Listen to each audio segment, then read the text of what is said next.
Welcome to the Multiplayer Podcast. Multiplayer Podcast is where you go when you want the hard-pressing questions answered about unknown, AAA, and cult classic games. Will we like every game? Absolutely not. But we will bring you our honest, non-professional opinions. I'm your host, Todd, and as always, we are joined by our colony's farmer, Paul. Hey guys, excited to be here.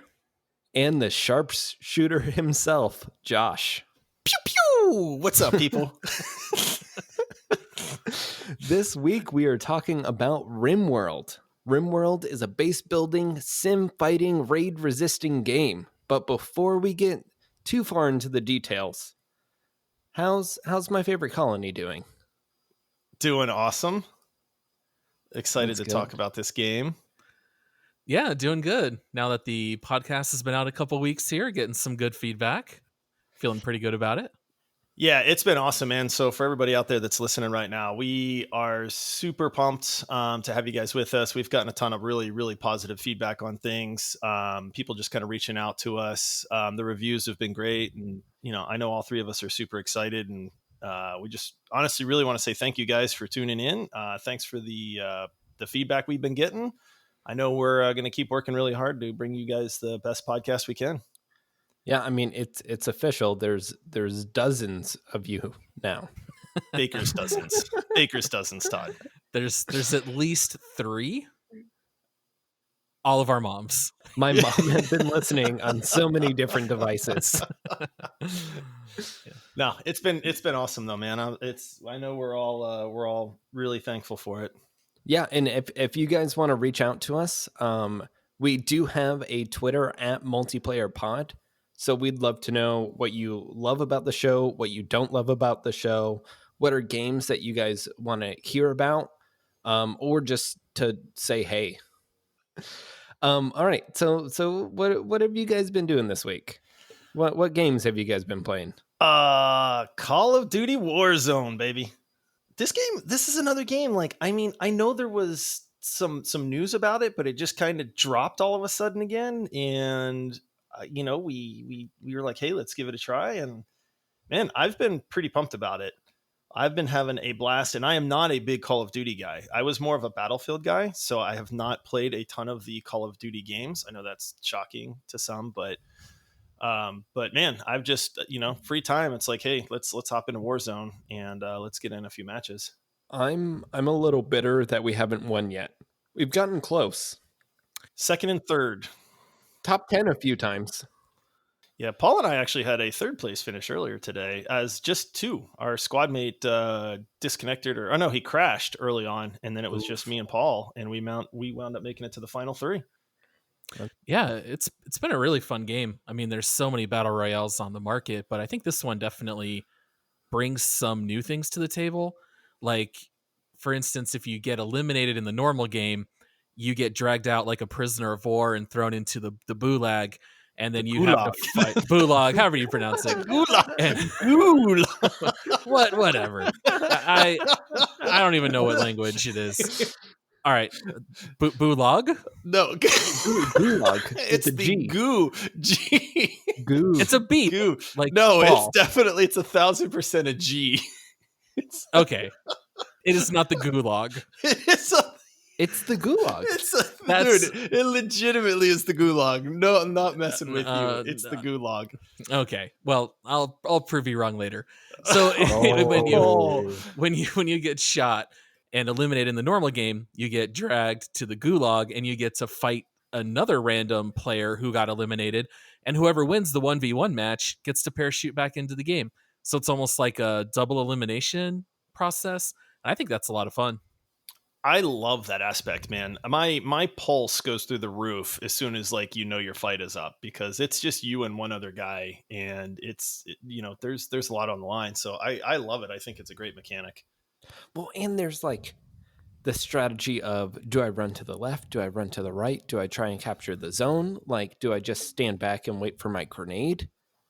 And it's funny. There's been a couple times where you're in this pit and you're 1v1ing the other guy, but one of your teammates also died.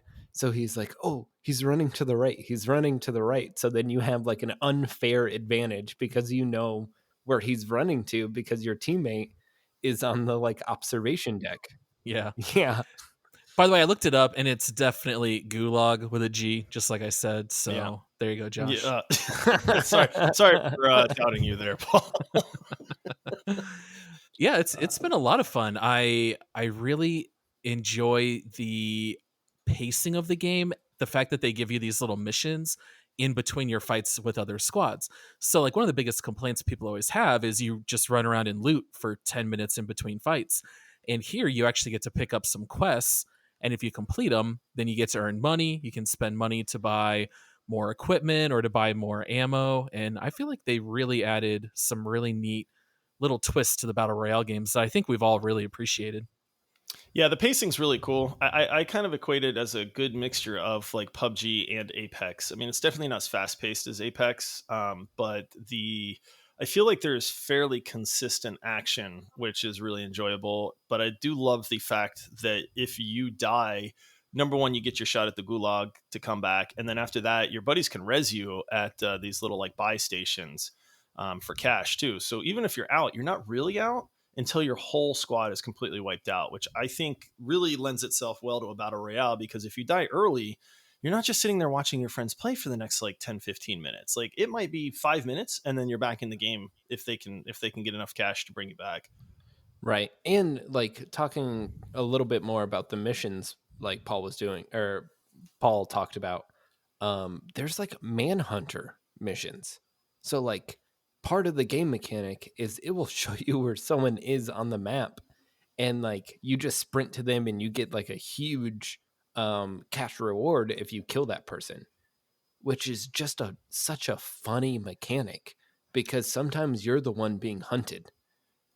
Yeah, on the other side of that, your squad will get a mission that says, protect Todd for the next 2 minutes while the contract's out on his head. So it's kind of neat that it kind of forces interaction while at the same time giving you missions in the meantime. There's never a dull moment ever in this game, and it's completely free. I think the only real downside is that it's an 86 gigabyte download. So depending on your internet speed, you might have to start it and might have to wait a day or two for it to finish. It's an enormous game. Yeah, it's there. I mean, there are definitely some technical issues. I think they're still qualifying this as a beta, even though I mean, for the most part, it's pretty much a completed game. I mean, I know Paul was having some sound issues. We've got another friend that crashes every time he tries to play it. So there's definitely some technical stuff going on. But I mean, for a free to play game, they did that. They also released it with crossplay, so which I think is great because you'll see PlayStation dudes, Xbox dudes, PC guys on there. I mean, all in one monster map too, which I think is really cool. I don't know that there's been another battle royale that's done crossplay like that, except for maybe Fortnite. Yeah, I think Fortnite's the one that's done it. Besides that, Yeah, and then outside of Warzone, lately I've been playing a little bit of Celeste, and I'm sure this won't shock the people out there listening, but it's a great game. I absolutely love playing it. It's a really challenging platformer, and I've just been putting it off for whatever reason, but saw it was on Steam sale, picked it up. It has a 98% positive review rating on Steam. that is really high. I mean, that's as close as it gets to, universal agreement on a game. see, that's funny, Paul, that you bring up that you're playing that because I recently just picked up a new platformer, Rayman Legends. Oh, I love Yeah. Rayman Legends. I do love Rayman Legends. That's a fun game. I was looking up, what's a great couch co-op game because my wife and I were looking for a game to play together.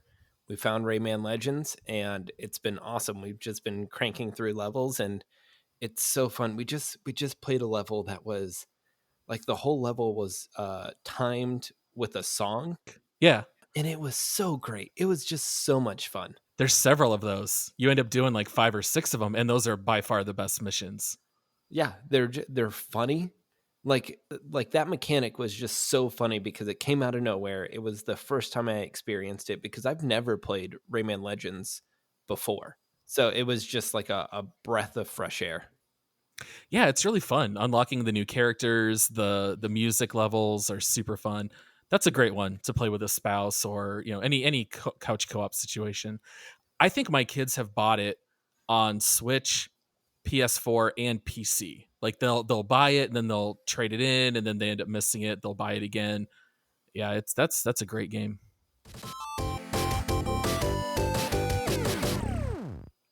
So here's the review that no one asked for. Each week we review one game, and this week we're talking about Rimworld. Let's read a quick review from the publishers, and then we'll kick off this convo. A sci-fi colony sim-driven by intelligent AI storyteller generates stories by simulating psychology, ecology, gunplay, melee combat, climate, biodomes, diplomacy, interpersonal relationships, art, medicine, trade, and more. And more. That's not all. That scratches the surface. Tell them what else they get, Bob. I mean, that's a short and sweet review. It is, and I am so excited to talk about Rimworld. I mean, this is no secret. You guys know it's one of my favorite games. I know that Todd has played with me in the past, long before we ever talked about doing a podcast. Josh was definitely the noob with this game. Just picked it up like a week ago for the pod, right? Just for this, man. That's the dedication I have to the fans out there. So to kick things off, just to kind of highlight how crazy this game really is, I wanted to play Two Truths, One Lie with Josh. So I'm going to read three things, and I want you to tell me which one you think is the lie. All right? Oh, okay. This is going to get interesting. Yeah. So here are the three. All right. In Rimworld, you can capture prisoners, kill one, lock up the others, and put the dead prisoner's corpse in their room and make them feed off of their dead friend. Okay. That's point one. Okay. All right. Number two, you can have two colonists fall in love. One might die, and then they get buried. And out of grief later, the survivor will dig up their dead spouse and put them on the dinner table for everyone to see. All right. That's number two. And number three, you can craft a bionic eye, make one of your colonists go to sleep with drugs that you crafted, surgically remove their regular eye, and give them a bionic one that gives them a boost to gun accuracy. I like that one. That sounds really cool. All right, so I have to pick out which one is false. Yeah. Which one's goodness, false? Man, these all sound like they could be true with this game. I'm going to go with the. Man, I know there's graves in this game too. I've buried some of my colonists. I've had prisoners. I have a cannibal in my colony, so that's possible. Dang it, man. Okay, I'm gonna say the fall in love, dig them up from a grave, and then eat them, because I think that would happen, except for the eat them thing. You kind of mixed two there. That was my whole tactic. Okay, yeah. They're all true. All of these things can happen in Rimworld. All right. My goodness. This is the kind of stuff that goes on in this game. We are performing surgeries. We are engaging in cannibalism. We're capturing prisoners. We are seeing colonists fall in love. I mean, this game is absolutely bananas, and I love it. It is such a unique game. I want to correct one thing. We're not engaging in cannibalism. Yeah, don't do that at home. We're flirting with it. Multiplayer Podcast does not endorse cannibalism. Yeah, please don't try this at home. But yes, this is a crazy game. So Josh, with you being brand new, I know you might feel a little differently than us because you've only put in single digit number of hours in this game. But what did you immediately think? I like it. I said in a previous show, I'm not a big fan of sim games. This game is hilarious at times. There's a lot of mechanics that I still don't understand. And when we played together, you explained a lot of them to me, which helped me an awful lot because I really didn't know what to do when I first started playing. So having somebody that knows what's going on explain some of that stuff was very helpful. But even in my short time, I think I have like 9 hours in this game. Even in that short period of time, I have seen some hilarious things happen. And it makes me realize that is what this game is about. Like other sim games are about like how large can you make your city? How good can you make your farm? that kind of stuff. But I think this one, while I know that there is a goal, it seems like the shtick to this game is the stuff that's going to happen amongst your colonists. Like, Small moments. yeah, exactly. Like I was just cruising along. I was happy I had like a little bedroom with three beds in it. My people had a house. I was really proud that I was such a good provider for them. I didn't realize that they were all super mad that they all had to sleep in the same room together and that there was no other furniture in there until one of my colonists had a mental breakdown and killed the colony dog in a fit of rage.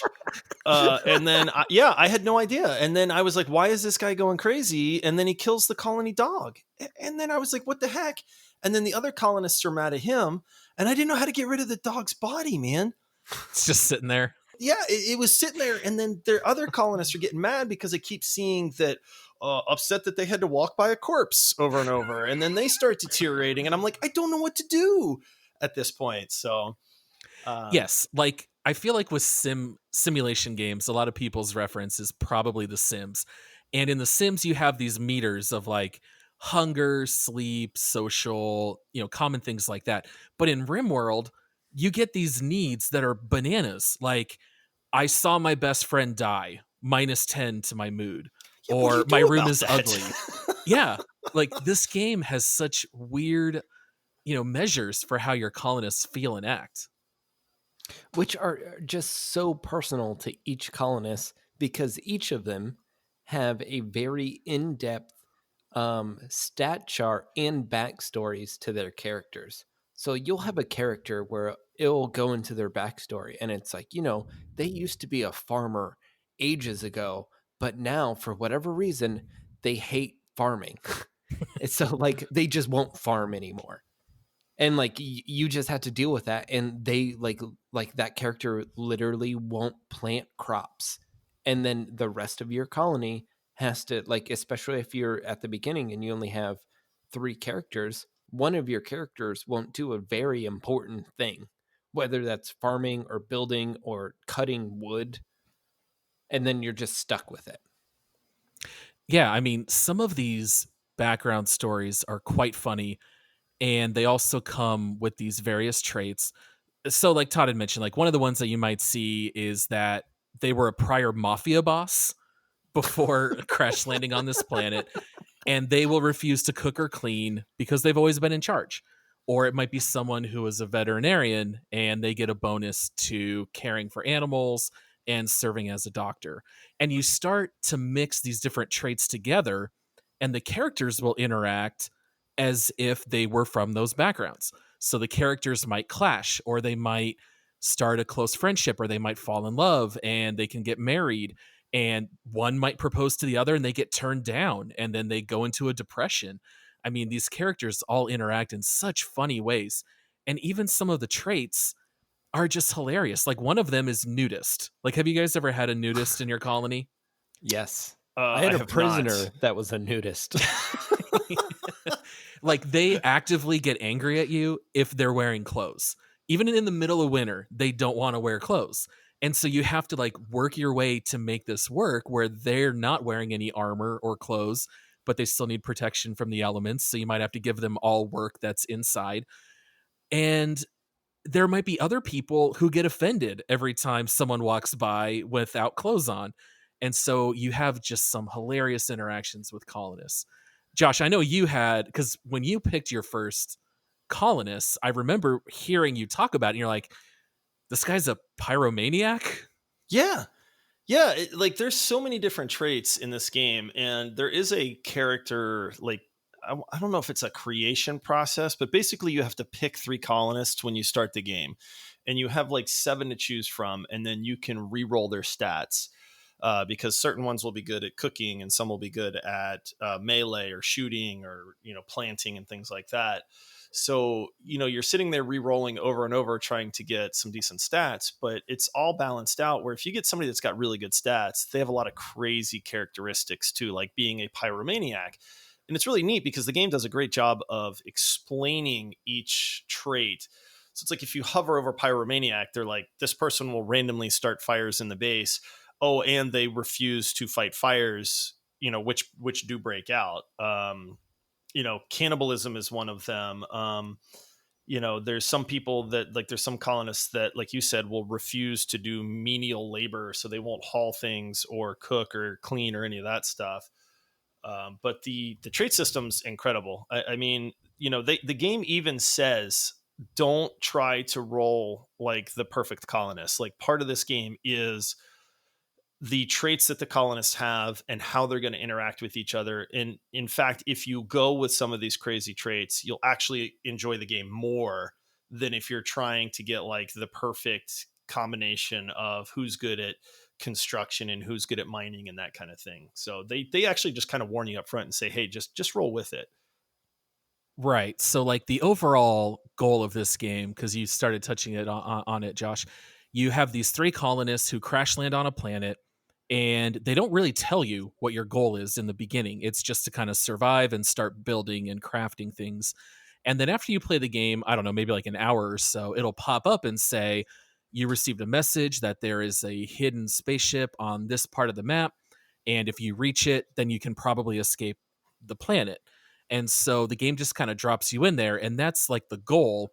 But this game is not about reaching the goal. It's absolutely about the events that happen on the way, the stories that end up being told through the game's mechanics. And there's definitely no rush to try to beat the game or finish it quickly, because it's all about how these characters interact along the way. Yeah, and there's an AI behind the world, and it'll keep throwing harder and harder and crazier challenges at you as you're playing this game. So like at first, like there's like the concept of raids where like there'll be just this enemy horde or like couple of characters that will run onto the map, and they just want to kill anything in sight. So like with this, they normally start with like one person with a knife, but then it'll quickly grow, after a couple raids to like 3 people with guns. So now you have to like quit everything you're doing at the base and like put people behind bunkers around walls and like try and combat this raid that's happening.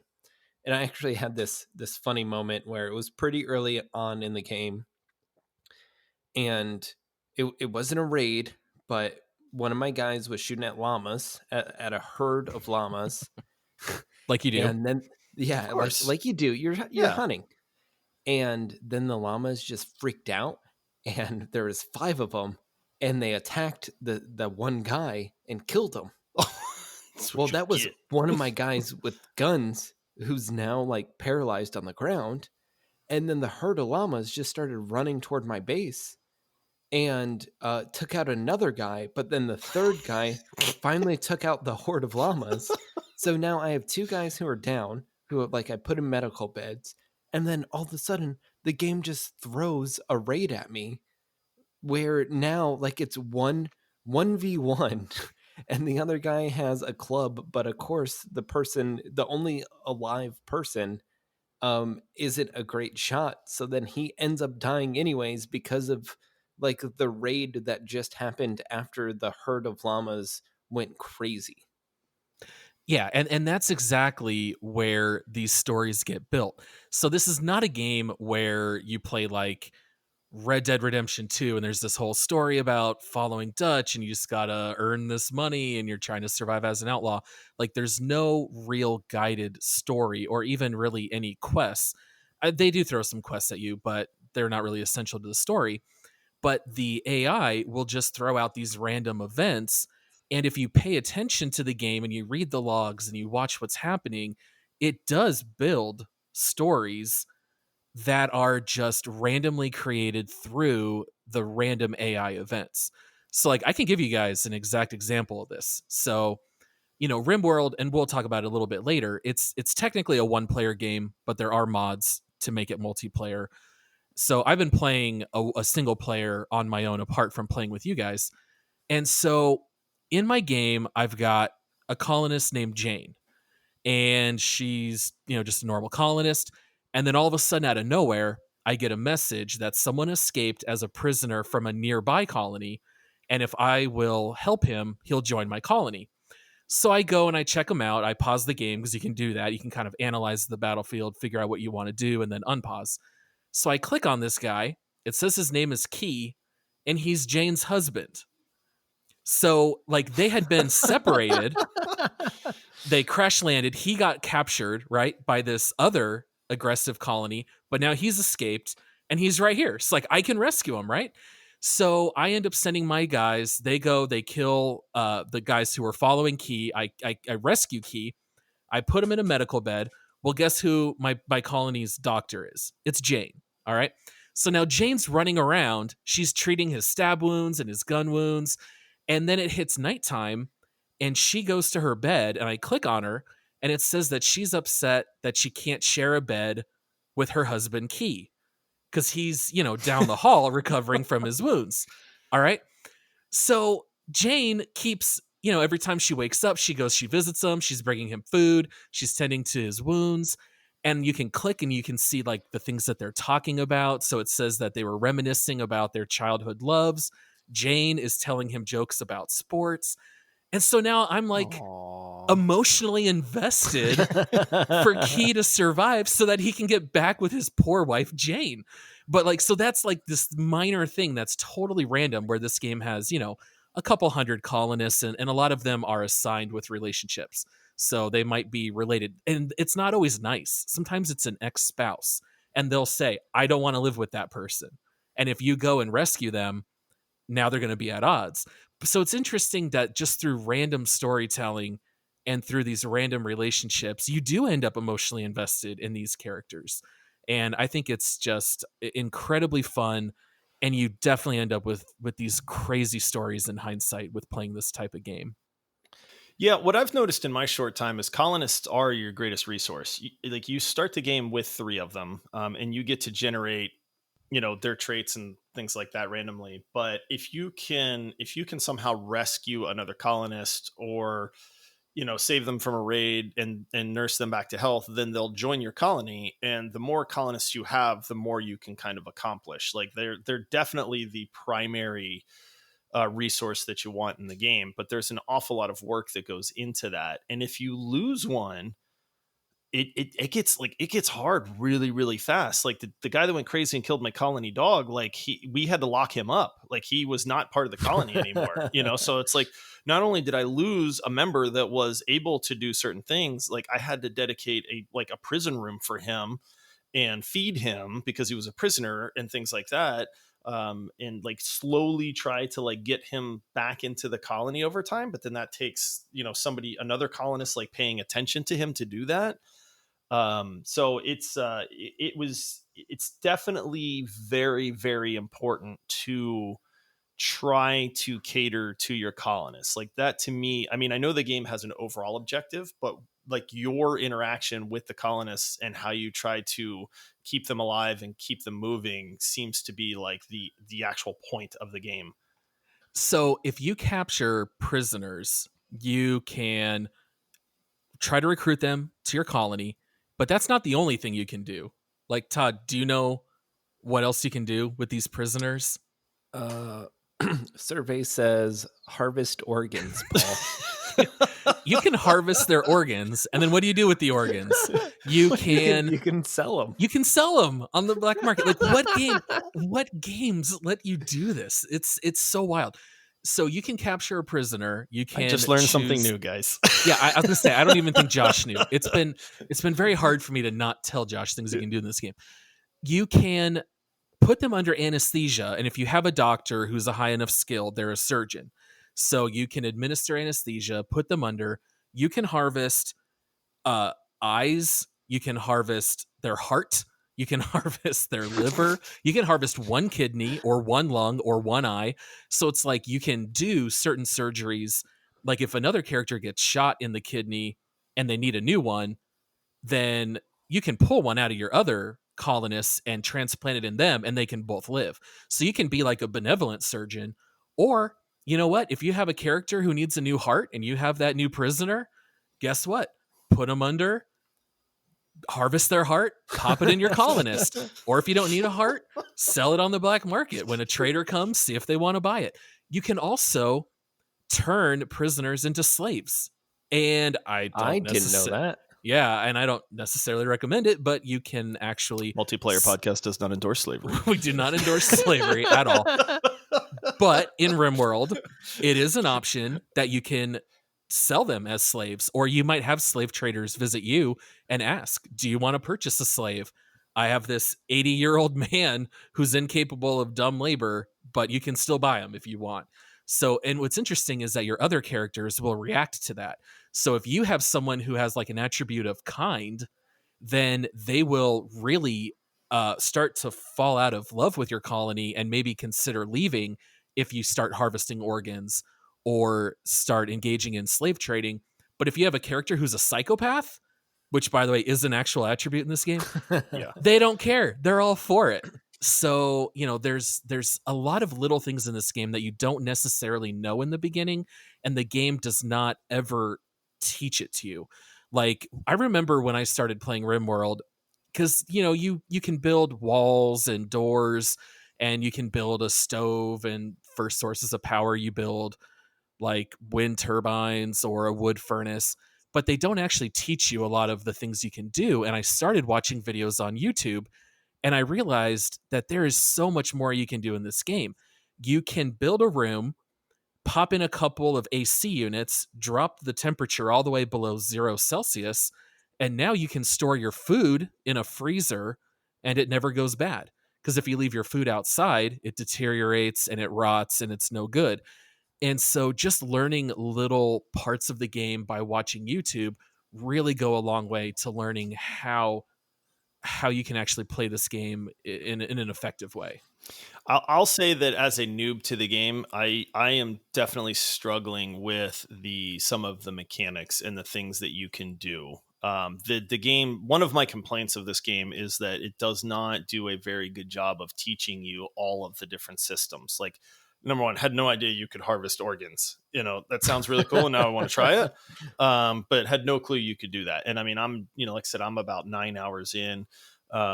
So it, the level of entry to this game, it's a hilarious game, and you can do certain basic things. But I know for myself, I kind of got to the point where it was like I had food, I had shelter, and I really didn't know what else to do. And until one of these cool events happens, like I feel a little bit aimless at times because I don't know the progression of the game. And it's like, if I could bide my time harvesting organs, hey, that's kind of cool. But one of my complaints is that I sometimes just feel like I'm lost and I don't know what I'm doing. My colonists aren't starving. They're not wanting for anything, but it's like, what is actually happening? Like, what am I supposed to be doing right now? And that's something that I struggle with a little bit. And I think the game could certainly do better as far as providing that path to progression. Yeah, I mean, there's no tutorial, there's no anything. It's kind of like Rust, where they just drop you in and you have to learn by experience, which has the pros and cons. The pro is like the game is always interesting because if you're unlocking skill trees, there's always something to do, there's always something to learn, there's like a new concept or a new mechanic. But then the bad side is sometimes you feel stuck and you don't know what to do, and there's no one to help you. I want to cover something. This is a simulation game, and normally simulation games aren't multiplayer. This game is not a multiplayer game. What? But we're the multiplayer podcast. I know. The twist Scandalous. Yeah. It's a M. Night over here. But there's like someone on the Steam Workshop made a mod to make this game multiplayer. Paul, do you want to cover like how multiplayer actually works on this game? Sure. So it's kind of an interesting mechanic. Essentially what the multiplayer mod does is it's almost as if you plug in two different mice on the same computer, and you and your friend can both use separate cursors and do whatever you want in the game. So in the early game, when you only have 3 colonists, there's only a whole lot you can do. And so I wouldn't necessarily recommend trying to play multiplayer right off the bat, because both of you are probably going to be a little bit bored. But what you can do is you can play the single player, start to build up your colony, get a couple extra colonists, and then your friend can join over Steam. And now you can both click and control different colonists and do different things. So like when Todd and I played my solo game until I think it was like 7 colonists, and then Todd joined. And so if you remember from before, the whole goal of the game is to traverse across the map to find that hidden spaceship. So Todd said, all right, well, I'll just take 3 colonists. I'll pack a bunch of food. I'll take them partway across the map. And so then I was taking care of the 4 colonists back at the main colony, and Todd could take care of, the traveling group on the other part of the map. Although Todd was still kind of new to Rimworld when we did this. And would you like to tell the world what you did with my colonists that I loved so much, Todd? I have actually heard this story before I even knew, like before I started playing this game. Paul is, just for the record, Paul is still distraught over this. Paul had a definite attachment to this. So, but go ahead, Todd. First off, you didn't provide nearly enough food for my colonists to survive. So that might have been on me. So you create a caravan, you send the caravan over, and then Paul and I were like, oh, this is great. Todd, you can start at the new base, and I'm going to manage the base that's already built. Well, as the new player, I didn't realize all the intricacies of creating a base. So then I just created scenarios where we didn't have electricity, we didn't have heat. Everyone, maybe froze to death. We ran out of food. In hindsight, I don't know that we should have traveled in the middle of winter. But no, it was funny because I'm not even looking at Todd's caravan, right? So Todd's just playing on his own. I'm playing on my own. And finally, Todd says something like, Paul, come look. What's wrong with my colonists? And I go over. They all have hypothermia. They're like incapable of walking. It says that like they have like frozen, like 3 toes are frozen and they can't walk. And I think I don't remember what it was. I think Todd like started to build a door, but then didn't have the resources, so it didn't finish building. So they just had walls, and it was like negative 20 degrees Celsius, and so they all just froze to death. My sweet Jane. So this was Jane. This was Jane. So not Jane. This was a totally different Jane than the one I talked about before, because you will run into the same names. But this Jane was this really overweight, large woman who was a beast with her rifle. She had a great shot. She had like 18 out of 20 shooting, and she was just a juggernaut. She would go out against those llamas that you were talking about before, Todd. She would have killed those 5 llamas in 12 shots. And so I sent her my favorite colonist with Todd, because I was like, yeah, in case you get raided, Jane will take care of it. And she succumbed to hypothermia out in the cold. He trusted you, Todd. Jane trusted you. Poor Jane. He should not have. That's on him. Moment of silence for Jane. My sweet Jane. There's one last thing that I wanted to talk about that we didn't mention. It actually kind of relates to one of our multiplayer stories when you were online, Josh. But this game actually has not just medicine, but lots of drugs that you can manufacture in this game. Yeah, I thought this was a weird aspect of this game. I haven't learned what all you can do with that yet. So you've only seen Smoke Leaf, right? Like you haven't seen any other pharmaceuticals. But I have seen the effects of Smoke Leaf for sure. What are the effects of Smoke Leaf, Josh? So was it Zoe the colonist apparently got into a fight and was injured, and even though she was healed up, she suffered from severe pain, chronic severe pain, and it made her rather grouchy. So I had hopped in with you guys, and I was helping Paul manage his base while you were taking the caravan off, and Zoe was getting grouchy because she was always in pain. And so Paul and I'm asking him, like, Paul, how do we do this? Like, how do you get somebody out of pain? And he was like, I don't really know. And then I said, well, I see that you're growing some smoke leaf. So, I mean, wouldn't that fix her pain? And Paul said, yeah, I guess so. So let's go have her smoke some smoke leaf.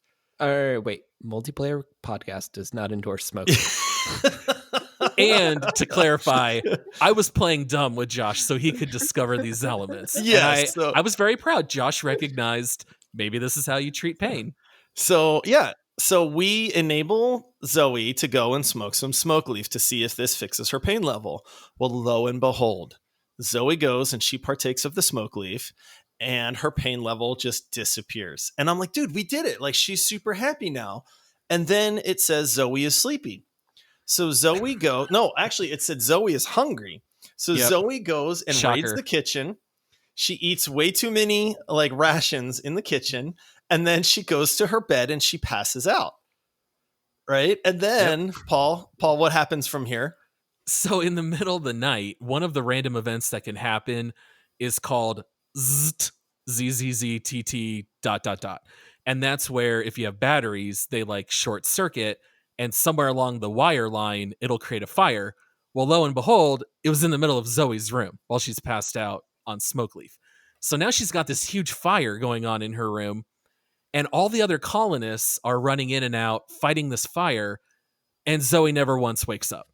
Sleeps through all of it. Love it. Yeah. I was cracking up the entire time because it was so realistic and so well done, from how we got from Zoe having chronic pain to she didn't have pain after that. She slept through the whole fire and didn't help one bit with putting this pretty large fire out in the base. But after that, she was pain free. So on top of smoke leaf, you can also farm hops and turn it into alcohol.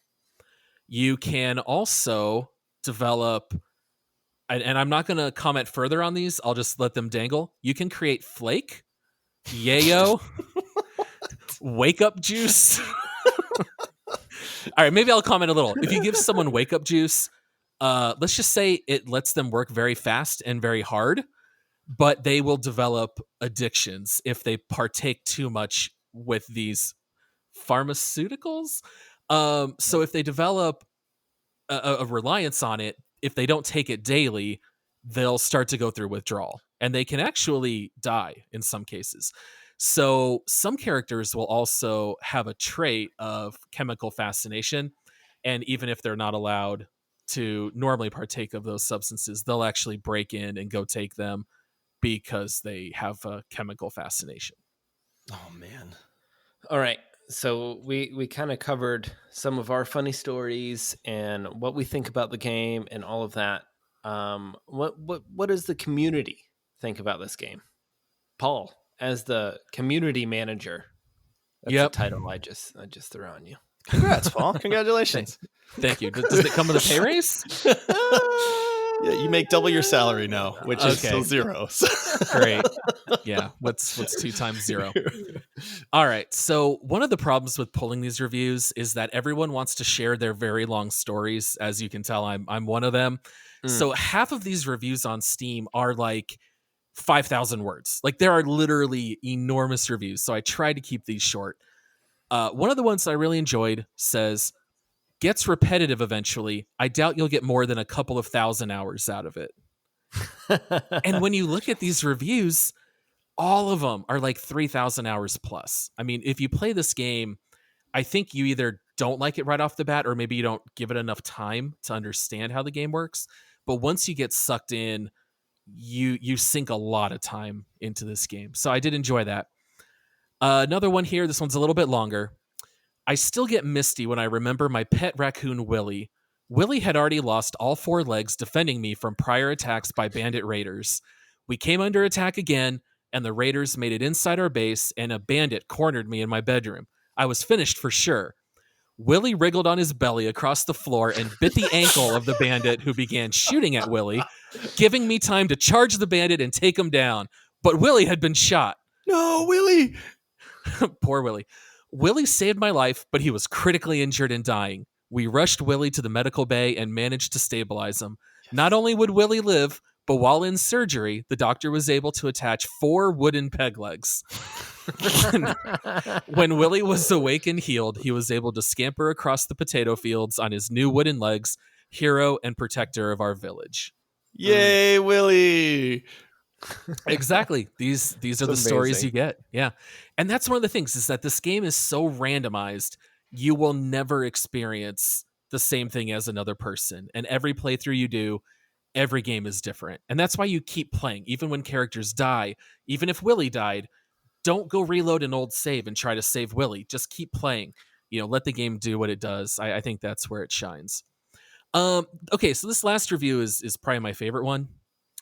This is a cute, family-friendly game about organ harvesting, incest, tribal genocide, and a teenage boy who overdosed on drugs after his pet elephant died from alcohol poisoning. Jokes aside, I feel like I should add some real recommendation. Rimworld is a phenomenal colony simulation game. It's easy to lose yourself in it for hundreds of hours. Not something that I'd usually say about an early access game. Side note, obviously, it was written quite a while ago. Play it how you want, rule a degenerate raider colony with an iron fist, or just roleplay a peaceful, isolated mountain family of animal herders. The modding community is amazing. Thanks to the mods, you can transform your game into pretty much anything that you want and have limitless replay value. Yeah, there's a lot you can do in this game.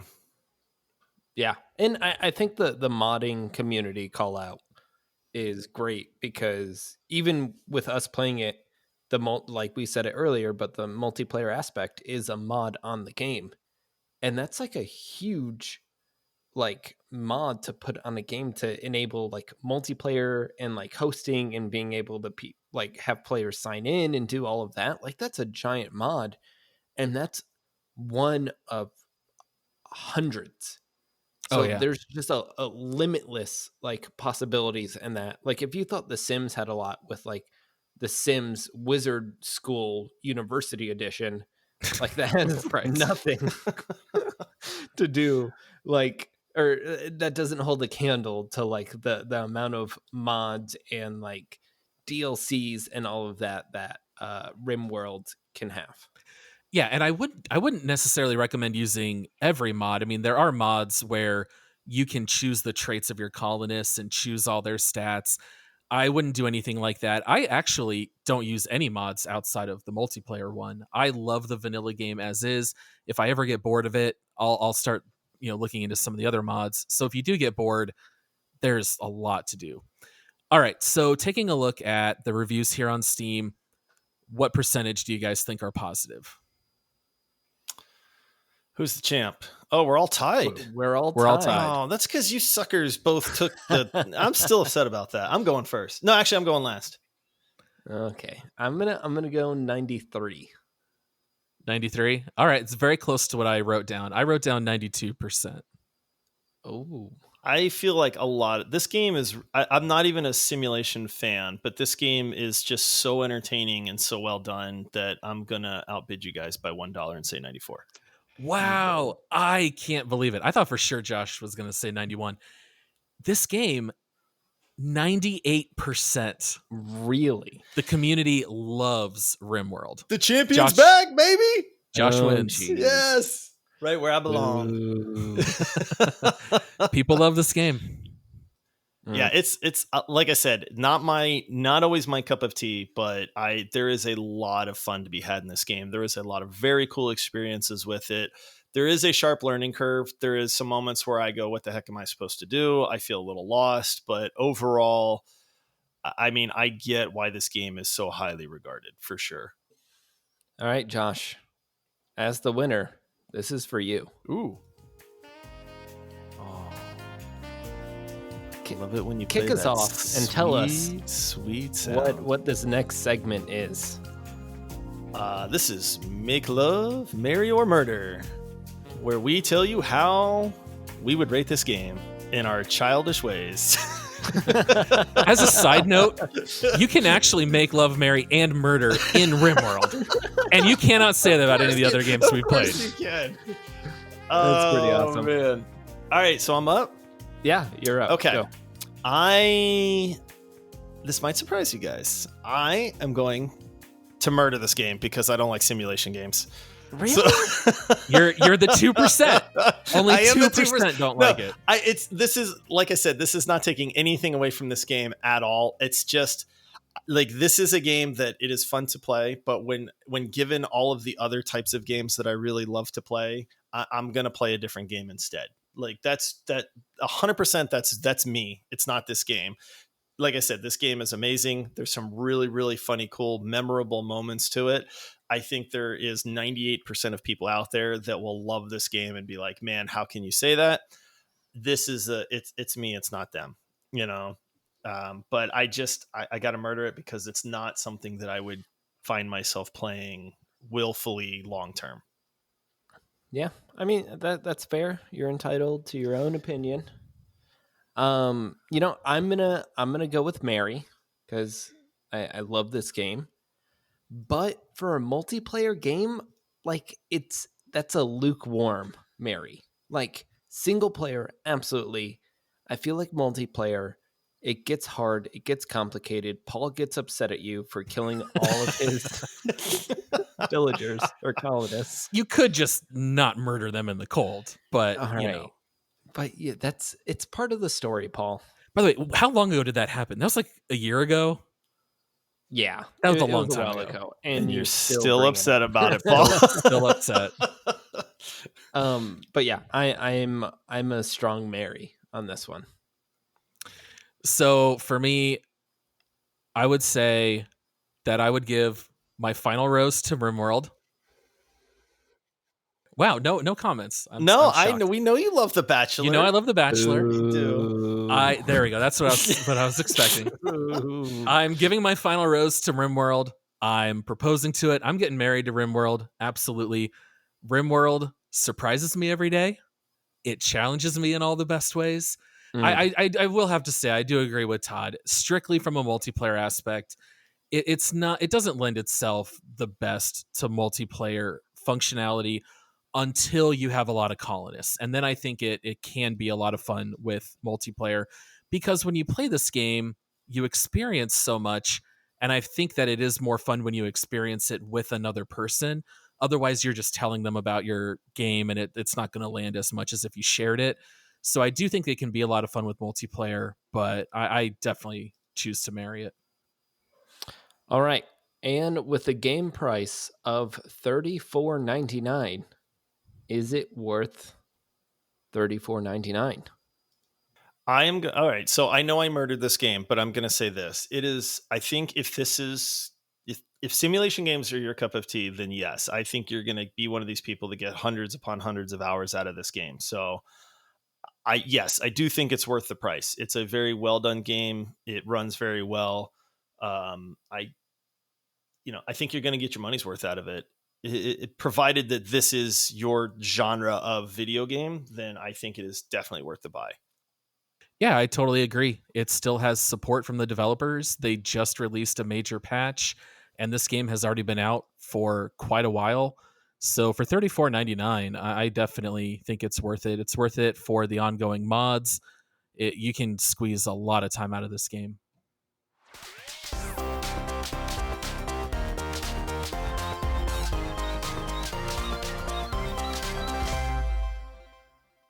All right, it's time. Let's go to the leaderboard and see where this game stacks up.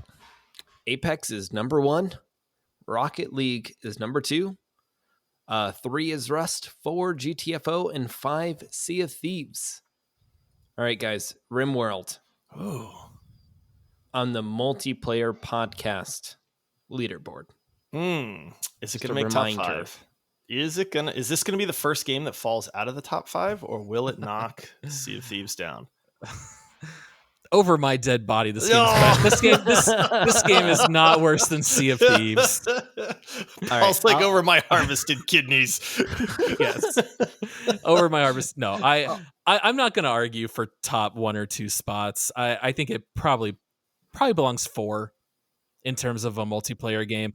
I would put it above. Yeah, I'd put it above GTFO, but I'd put it below Apex, Rocket League, Rust. I think it goes beneath those. Josh, how do you feel about it? I know, right? It's just, I think I'd rather play GTFO than I would Rimworld. And again, I know I'm super biased and I don't want to take anything away from this game. But if you're asking me, Josh, which game do you want to play?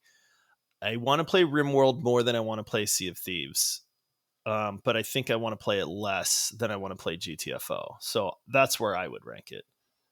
And you are wrong. Oh, I'm just kidding. Yeah, objectively false. The correct answer. I want to put it just above GTFO. I feel like I've gotten more time out of it. I'm more likely to go back to it. Like I immediately, like after we were done reviewing GTFO, I uninstalled it. With Rimworld, like it's a game that I'm not going to uninstall. It's not super big and like taking a large spot on my hard drive, and I'll go back to it. Like I can see an afternoon where I'm like, hey Paul, like what are you up to? Let's jump in Rimworld. Like I just want a different type of game. I don't see that with GTFO.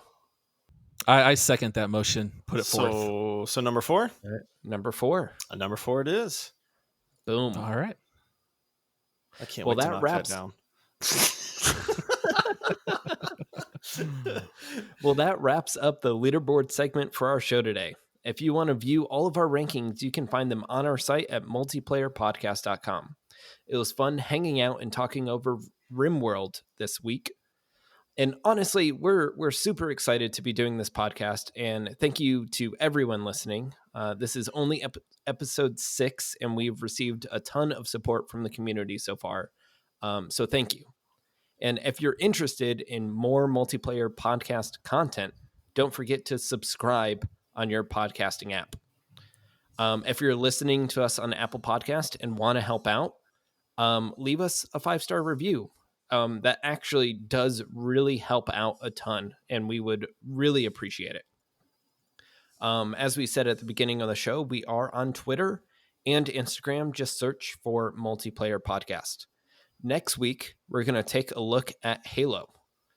Josh, give us a... Actually, no, Paul... Actually, neither of you. Take it away, Todd. I'm That's a whole take this journey one. right there.